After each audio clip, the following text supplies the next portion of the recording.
got friends, only wanna talk business. I got expensive, cause winning's expensive. I got expensive, cause winning's expensive. I've been reading all the war, and I've been shutting down the stars. And welcome to Put That Coffee Down, the freight sales show for closers. My name is Kevin Hill, and I am your host. As always, we're here in Global Supply Chain Week, so it's always exciting. We have a very special guest to talk about global supply chains, as well as Jack Echeverria. He is Senior Manager of Global Logistics at Wayfair, and he'll be on in just momentarily to talk about what we're seeing in the global logistics market, maritime market, domestic market, and also through the retail supply chain. So it'll be a very interesting topic, and we'll talk about how logistics companies, how steamships, how everyone on the LSP side of the equation are kind of approaching deals right now. But first, let's start off with this. Something I read in Inc. magazine. Stuck on a tough problem. Harvard research shows changing just one word can help you find a solution. A modest but meaningful improvement with zero effort. There's not a lot of things in life where just changing one word will dramatically affect your outcomes, but Harvard research found something. So what is it? It's by whenever you get stuck on a problem, by instead of asking, what should I do? Change that one word to what could I do? Should is a very narrowing word. It limits the options and possibilities, and it keeps us stuck in our little box, if you will. By changing that word to could, it kind of expands your options and your thinking, right? What could I do? I could think of 100 things I could do. Which one will work? Well, I don't know until I start trying different things. So whenever you're asking, what should I do? It kind of, to me, it says, well, I only have one option, and that's what I should do. What could I do? I could do anything. So by changing that one word from should to could, Harvard research shows that you can really expand. So if you're talking about prospects, how should I reach out to this prospect? You're trying to find the best option, and you don't know the best option until you start experimenting a little bit. So if you say, how can I or how could I reach out to this prospect? What does that mean? Well, how could I? I could email them. I could call them. I could show up at their front door. You could do a lot of different things.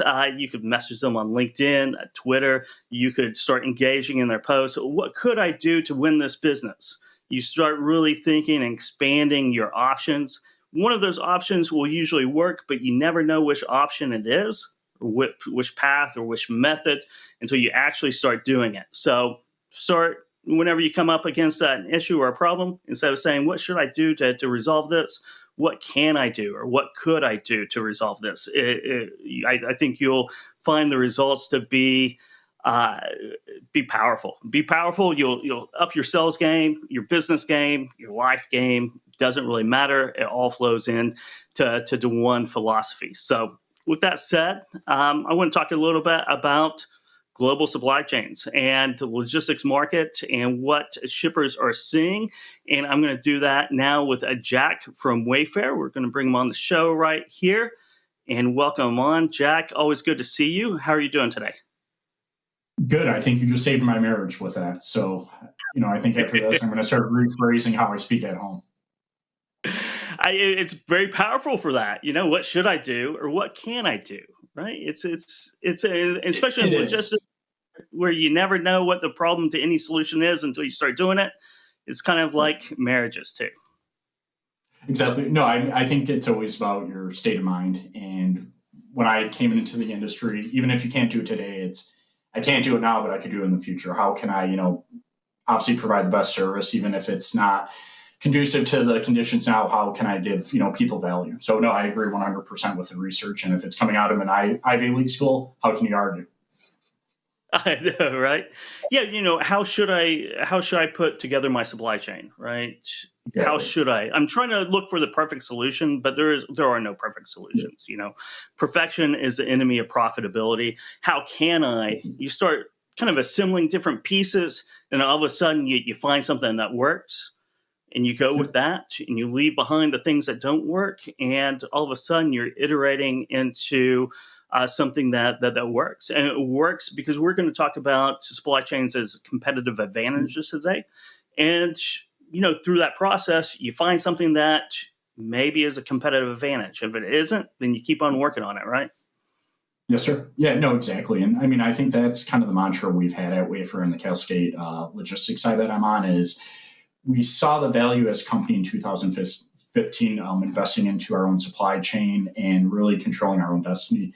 Where it continued to escalate, where we started doing the landside services, we did the ocean services. So, like you said, how can I be more value to our suppliers, and how can I be a better vendor to our or a better partner to our vendors? So, that's kind of the mantra we have at Cascade Forwarding which is a part of the Wayfair team, and it's always about the customer experience. Yeah, and that brings me back to the should and could again, too. If you started out with how should we develop our supply chain, you kind of go back and copy other retailers, other companies in the space.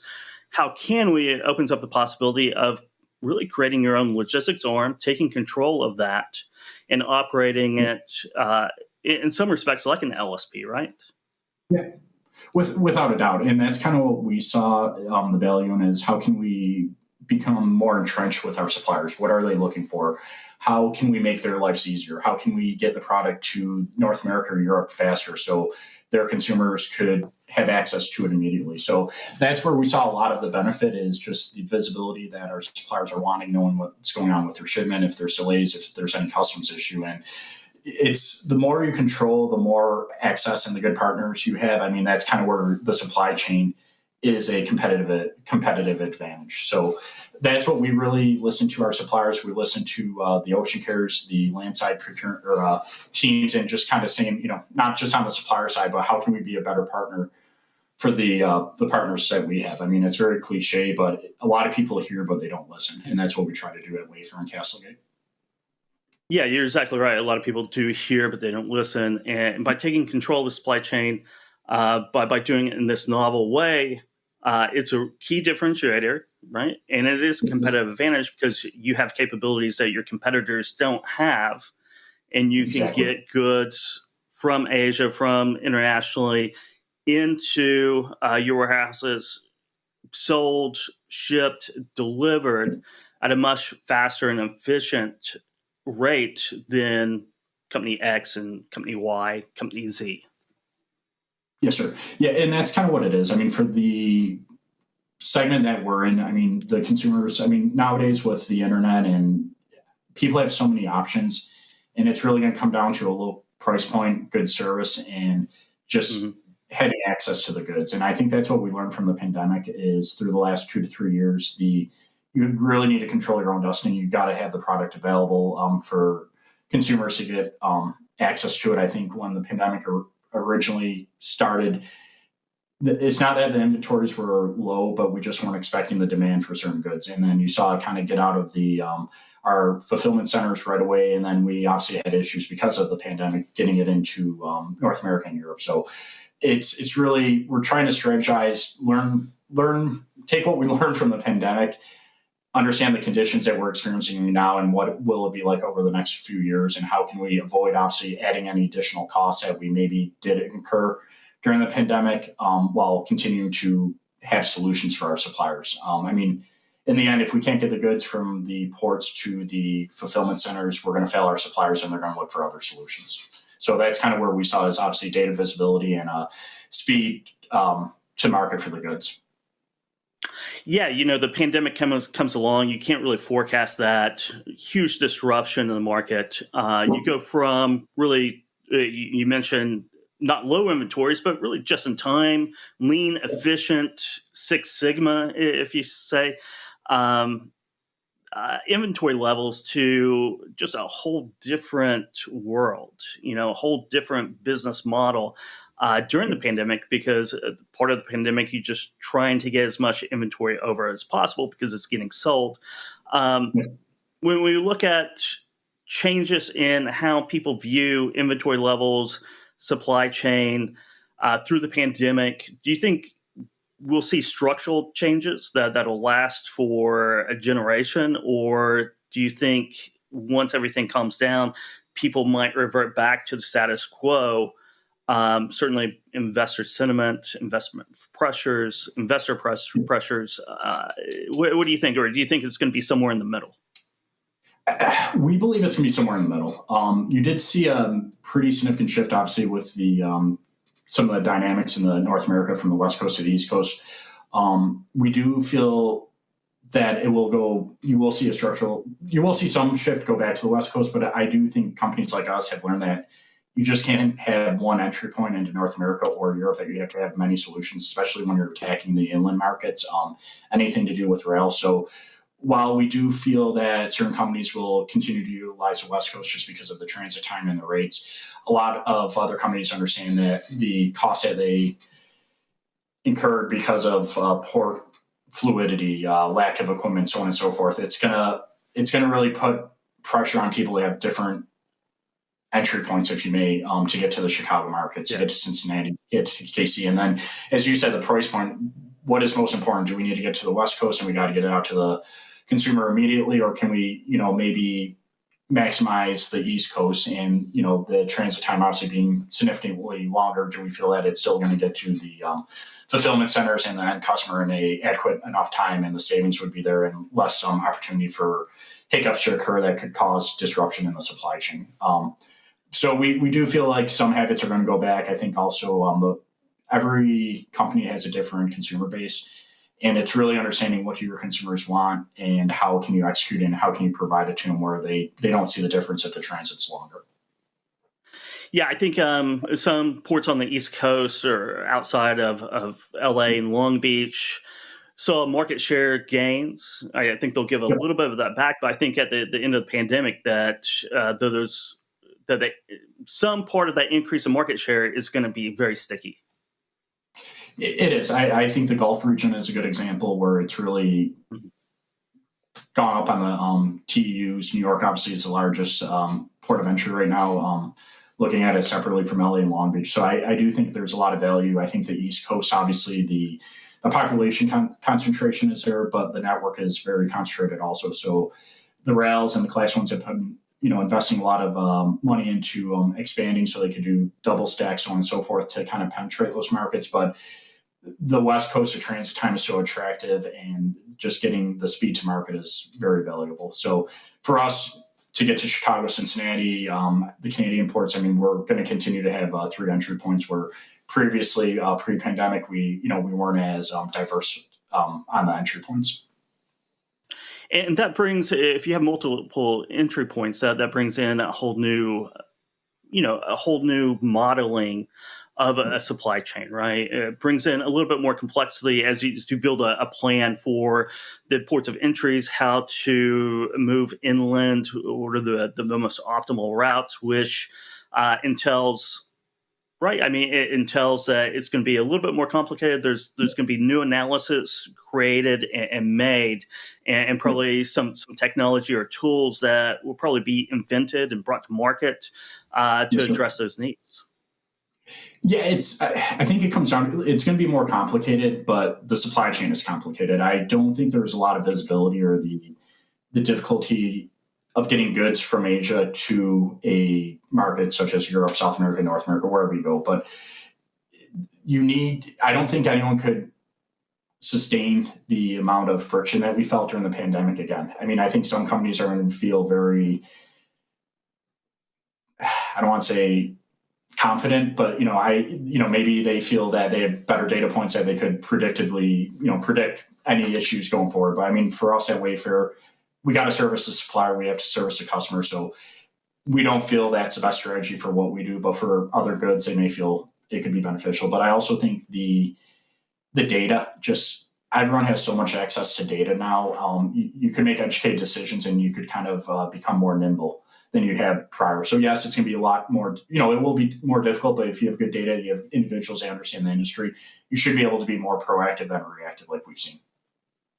And let's hope we don't see a bigger shock to the system anytime soon than we saw in 2020 and 2021.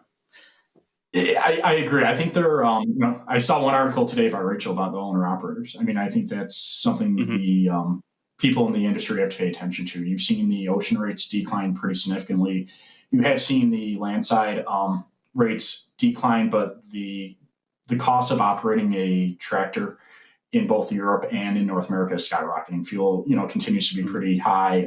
The cost for parts for the trucks, the lack of individuals going into the industry is making it where the rates on the land side aren't falling down as drastically as the ocean. And I don't want to say it hit a floor, but you are seeing the difficulty if the market doesn't come up and contractors can make a decent living. I mean, they're going to have to exit the industry and go into a different field. So that's kind of what we're paying attention to, and just being a good partner and trying to express to not only the ocean carriers, but the land side what we're expecting. And as you said, what can we do to be better? What can we do to make your life easier so we can drive down that price point? Yeah, the problem with finding a floor is that you can lie on that floor for quite a long time without Exactly. getting up again, right? Yes, sir. Yeah. You mentioned that. Yeah. You mentioned the ocean market. What are you seeing in the ocean market here in early 2023? What's kind of the prognosis or the outlook from your point of view? Yeah, we've all seen the ocean rates fall. We do believe they're normalizing. Can it go lower? If I had a crystal ball, I'd probably have my own show on this on FreightWaves. But we are seeing the rates fall. We do think they're going to normalize, and with congestion easing, especially along the ports, maybe the rails are having a little bit more difficulty with fluidity. We do think they're going to hopefully maybe dip a little bit lower, but we think it's, it kind of hit the bottom on what carriers need to operate. Yeah. And on demand forecasting, do you see, let's talk about the economy as a whole. Do you see demand kind of finding a normalization as well? Like I don't want to say new normal, right? Or post-pandemic, or back into a more normal seasonality and functionality that we all experienced until 2020. Yeah, I think over the next few weeks with Lunar New Year being over, I think you're going to really see how the imports are coming down. We were very, we like the recent retail information that came out that it did grow. So that was great to see. So we are expecting more normalized demand from our suppliers and from our consumers. But however, like you said, credit card debt continues to increase. Inflation, while it is somewhat under control, it doesn't seem like we've kind of hit the ceiling there. I think in Europe, obviously, certain countries are affecting it more than others. So in North America, in both markets, we're very positive on the future, and we do think it's going to be more normalized. 2023 may be a little bit lower than people expect, but we are very optimistic, at least on the Wayfair side, and especially for 24 and continued growth for us. Yeah, 2023 will be strange, and getting back into a more 2024, which should be normalized. When you talk to whether it's ocean carriers or air carriers, domestic transportation, what have been some of the changes in perspective or how they approach companies like Wayfair, to do deals or negotiate? How's that changed? How are your transportation partners? What's their outlook? How are they approaching sales right now? Yeah, its relationships have always mattered to Wayfair and Castlegate, but we are seeing a lot of providers want more exposure to multiple levels of our organization, just not at my level, not at my director who oversees our global and landside procurement, but also on the C-suite. So you are seeing companies trying to understand more, what does my customer do? What can they need help with? How can I provide value? So that's one thing that we've seen, but I think a lot of other companies are starting to mimic that. Not that we were the first to do it, but I think we were one of the ones that really showed value to our vendors that, hey, it's just not what you could do for me, but it's got to be mutual gain. So that's one aspect. Also, I think you're seeing a lot on the ocean and on the dray side. Vendors coming in, they don't need all your book of business. They want business that's more predictable so they can control their costs. I think that's a big thing that we're seeing. It's give us what you think is certain. Work with us on the forecast. And we understand, especially for Wayfair, that consumer demand is going to play a huge role in what we're importing. But if you could really break down that barrier of communication and be honest with each other, gain that trust, there's a lot of value to, and that's what we're seeing on the vendor side. Mm-hmm. Another trend that we're seeing coming out of the pandemic, because of the risk to the supply chains, so the risk of long transit times, if nothing else, from Asia, is both nearshoring, coming back to North America, whether that be Mexico or maybe South America, and reshoring, which is coming back into the USA for manufacturing production of whatever goods, right? Is that a trend that you're seeing out in the landscape when it comes to, or other retailers and manufacturers out there? Is that something that, what are your thoughts, I guess, on that trend? Yeah, it's a hot topic whenever we're at conferences or we're interacting with BCOs and NVOs. It's kind of, where do we see the future? We can't just be concerned about 2024. We have to be concerned about 2025, 2026, 2030. I think you've seen a lot of textiles obviously go into Central America. We did see some diversification in Asia, where it was Malaysia and Vietnam, with consumer goods that we sell on our website. I personally can say I do believe that as transit increase, the costs increase. You're seeing, I would say, wages in Asia increase, where it doesn't really make sense once you bundle it all up. You may get the same cost advantage in other parts of the Western Hemisphere. So, short answer, yes, I do think some will come back to the Western Hemisphere, North America, Central America, South America, if possible. But you're still going to have certain products that it just makes sense for it to be produced in Asia, and whether it's moving the lumber over to Asia, they produce the goods and it comes back. I mean, it's always going to come down to price, unfortunately, and the consumer is kind of the one that dictates how we should. I shouldn't say they dictate, but they have a large say in how we should procure our suppliers. Yeah, buying habits are definitely, and it's a long process, right? You just don't pull out of Asia and move to South America or back to the U.S. Overnight. So it's a long process, and I have a feeling, personally, humans have very short memories, and I'm thinking by the time 25, 26, 27, the pandemic and all the chaos in supply chains will be in the distant, ancient past that no one can hardly remember anymore.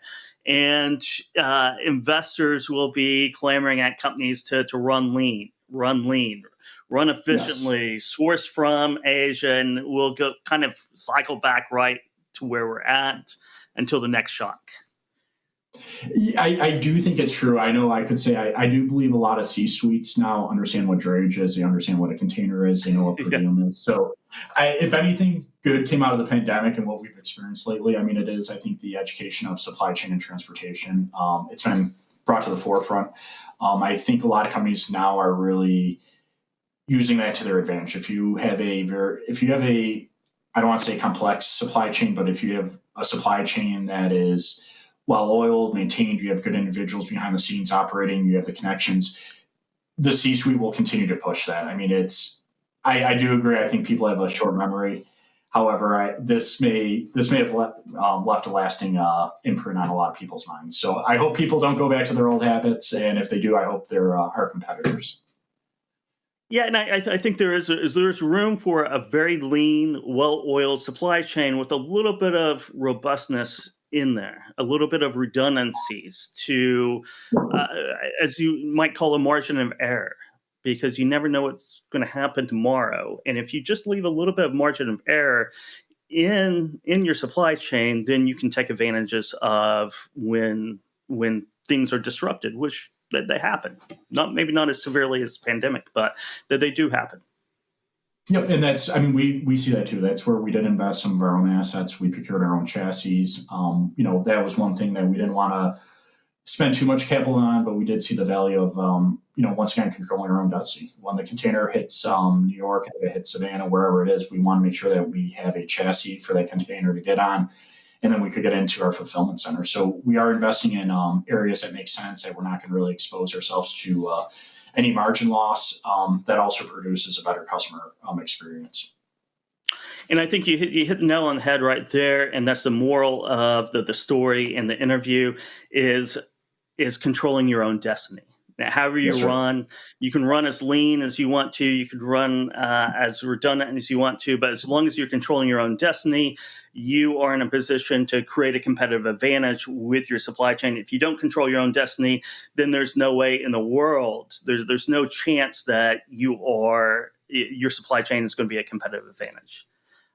No way. And it starts with communication, as you stated earlier. I mean, you really need to know how to communicate with your suppliers and vendors. So definitely couldn't agree more. Well, Jack, thanks for dropping by. Put that coffee down here on Global Supply Chain Week, and all the best to you and Wayfair, and have a great 2023.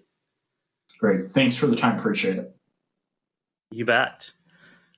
That's Jack Echeverria from Wayfair talking about the pandemic and lessons learned.